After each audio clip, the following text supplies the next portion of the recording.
Hi, welcome to another edition of hand-laid tracks and 3D printed things with Socrates.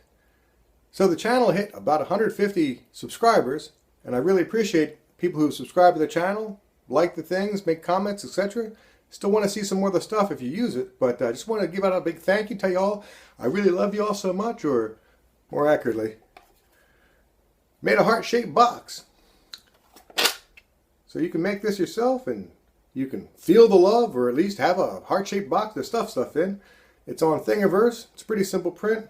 It's got 3 different or 4 different lids to it. This is made with a 0 gap on my CR10 V3. This print's alright.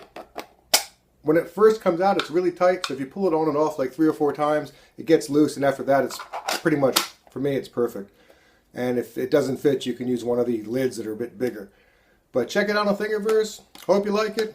Thanks so much for subscribing, and if you want to, you could subscribe now, and maybe there'll be something else eventually on more subscribers or whatever. Thanks for watching, thanks for liking, thanks for subscribing. Check it out on Thingiverse. See you next week. It's summer again. It's the 8th of September today here, and it's hot. It's global warming. It's great for the Netherlands this year. Next year, take what you can get in 2021, right?